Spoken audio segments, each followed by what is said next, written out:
There is excitement on the plains as we are heading into the first season under Hugh Freeze at Auburn.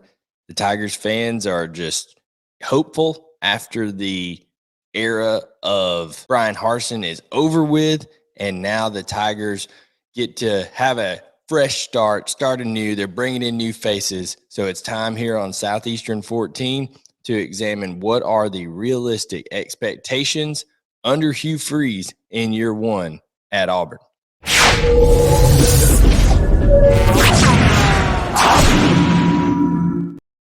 Hello, everyone. I'm Blayne Gilmer. Welcome to Southeastern 14. It's a channel here that covers all things SEC, whether it's football, baseball, basketball, you name it, we have it here. Chris Lee, Blake Lovell do a great job on this channel as well. They're going to be doing football content here with me soon. I've been kind of holding it down during the off season, but now it is time to talk about Hugh Freeze and Auburn's expectations in year one. Obviously, Auburn was not as successful as it would have liked to have been under Brian Harsin. Did have a little bit of a resurgence at the end of the year last year, going 2-2 under Cadillac Williams when he took over the program. But I guess what you have to ask yourself is the secret to life, so to speak, is managing expectations, right? And you have to look at this Auburn team and say, okay, what are realistic expectations for this Auburn football team? And before we get into wins and losses and what the record should be and all that kind of stuff, I think what you have to look at is certain characteristics of the football team. What is to be expected out of this Auburn squad and what has historically been expected out of Auburn football teams. I think Auburn at its core, when it has been most successful, even, times under Gene Chizik, under Gus Malzahn, when those teams in recent history have been most successful at Auburn, has been because of physicality on the lines of scrimmage, and it's been because they've been able to run the football effectively and stop the run. And I think that is something that you're going to see become a huge, huge priority, even more so than it was under Brian Harsin's regime here under Hugh Freeze, Ron Roberts, and Philip Montgomery. Ron Roberts, obviously the Dave Aranda influence with him being at Baylor the last 3 years. And then Philip Montgomery is a guy who at his core, at his heart of what he wants to do is run the football. When Tulsa was most successful under Philip Montgomery, a 10-3 season that they had there, he ran the ball on average 51 times per game in that season. In the 8 games last year that Auburn was under the control of Brian Harsin, they averaged just under 38 run per attempts per game. You take what Cadillac Williams did, and that number jumped up to over 46 rush per attempts per game. When you have guys like Jarquez Hunter, like Damari Alston, like Brian Batty, Auburn needs to be able to run the football and run it well. And in order to do that, you've had to upgrade on the offensive line. Hugh Freeze went out and got Dylan Wade. He went out and got a Gunnar Britton. And now they've just added Jaden Muskrat, another offensive lineman from Tulsa that is probably going to compete with Tate Johnson at right guard. So when it comes down to things, you've got 2 guys in Dylan Wade and Jaden Muskrat who are familiar with what Philip Montgomery wants to do. You've got really talented running backs in the backfield, and now you have 2 quarterbacks because you've added Peyton Thorne on top of Robbie Ashford that both are capable of hurting you with their legs running the football. Auburn's expectation offensively should be that they are going to run the football effectively. Okay, now that does put pressure on the receivers on the outside. Okay, Javaris Johnson, Coy Moore, those are guys that are going to have to be able to win one-on-one matchups because people are going to try to take away the box from Auburn and say, okay, Peyton Thorne, Robbie Ashford, whoever wins that starting quarterback job. Can you beat us? Can you make good throws against man coverage? Can your wide receivers separate?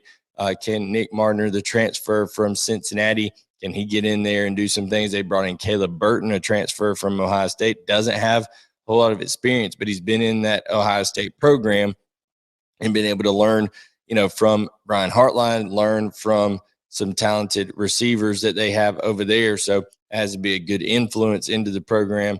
And then also when you're talking about this Auburn team, like I said, they're going to get opportunities to stretch the field. Can a guy like a Malcolm Johnson step in and be a guy who uses his tremendous speed down the field to be able to kind of soften up some of those boxes that Auburn's going to see? Then you have a talented tight end room that is going to be spearheaded by transfer Rivaldo Fairweather.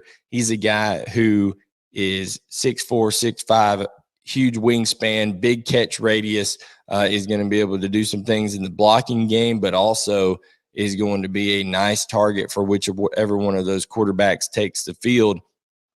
They've got Luke Deal and Tyler Fromm there who bring experience, both redshirt seniors, know kind of at their heart what Auburn should be and needs to be. So I think you're looking at a offense that you should expect to see points out of this year and some excitement, which is not exactly what you got all the time last year under this Auburn program. I mean, you look at it against San Jose State, lackluster performance last year.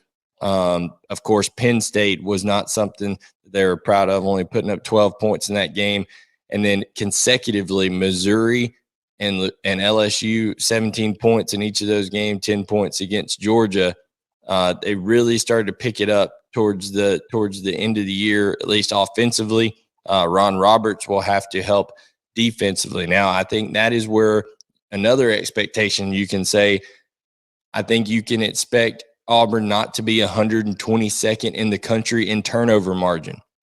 The combination of Philip Montgomery and wanting to run the football as an identity on offense, and Ron Roberts and his style of defense that is very, very prone to producing turnovers. I think you're going to see the turnover margin. It won't be a -10 this year.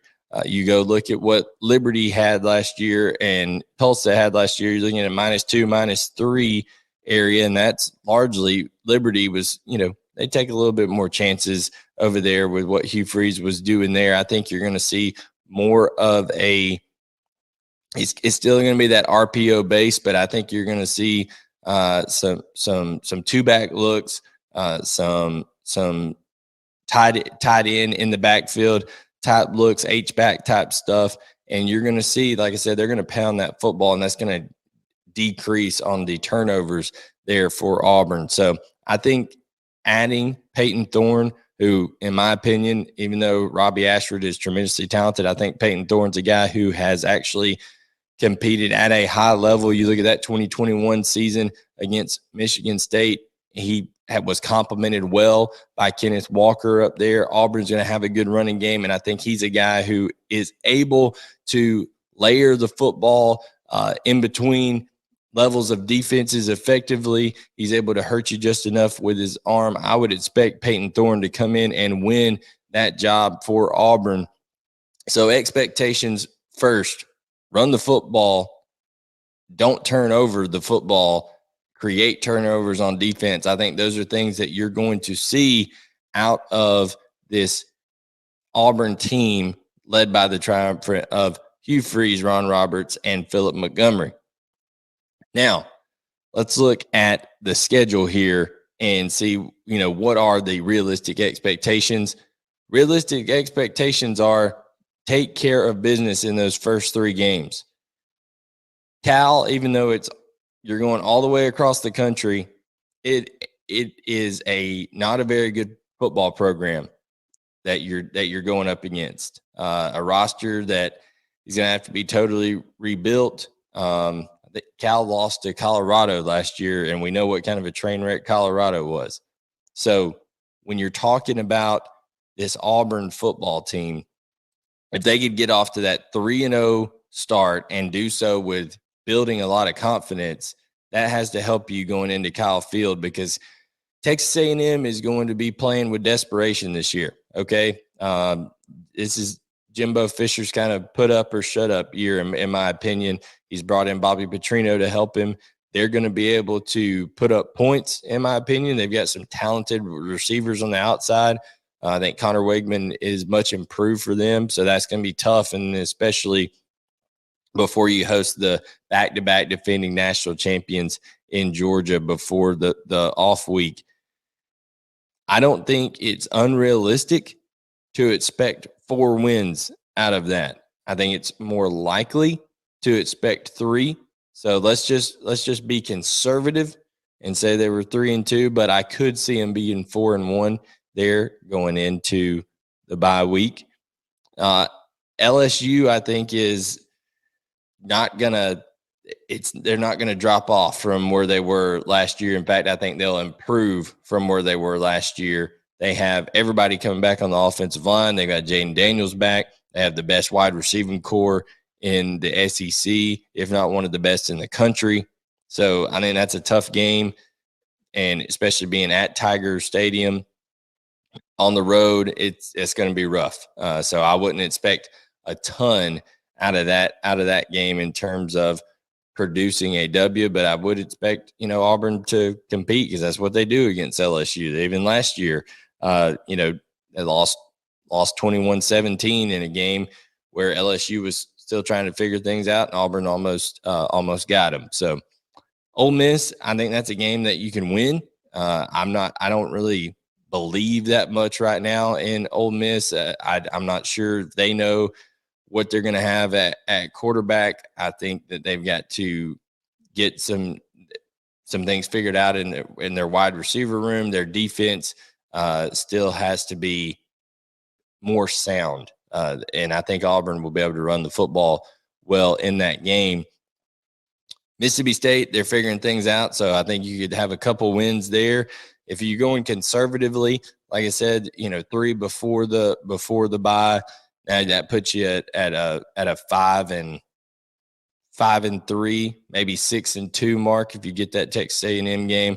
Vanderbilt should be able to win on the road at Arkansas. That's tough. So let's say you're 7-3 right there. Get your 8th win against New Mexico State, and then that Alabama game. I think the Iron Bowl, especially being at Jordan-Hare Stadium, is very gettable for Auburn this year. Heck, 2 years ago, that Auburn team under Brian Harsin was terrible, and they played really, really well. Okay, and at times Auburn did really good things against Alabama last year. Now that they were able to run the football effectively, things like that. I think that is going to be one of those classic Iron Bowls this year. So realistic expectations for Auburn, I would put the over under at 8.5 wins. And if you could get to 9 wins year one, that would be like coach of the year type stuff for Hugh Freeze. I think 8 wins is 100% realistic. And I think you're going to see guys like Justin Roberts take a big role on that defense for Auburn. Big guy in the middle from Kentucky that's transferred over. Austin Keys at Mike, look for him to have a big year. Keontae Scott returns at the nickelback. So they've got some pieces. Of course, Nehemiah Pritchett is a senior at corner that I think is really, really good. And then at strong safety, Zion Puckett. They've got some guys returning that I think are going to be flying around for Ron Roberts' defense over there. And they have some talented young guys like Ken Lee and Demario Tolan that could figure into things. So excited to see what this Auburn team does in 2023. Leave your comments below. Let us know what you think your expectations are. Biggest question for me that wide receiving core, can they create space for the Auburn run game? Can they loosen boxes by winning one-on-one matchups, by being able to stretch the field? And they have a quarterback in Peyton Thorne who will be able to get them the ball effectively. Like I said, leave your comments, like, subscribe, turn on notifications. For Southeastern 14, I'm Blayne Gilmer, and we'll catch you guys next time.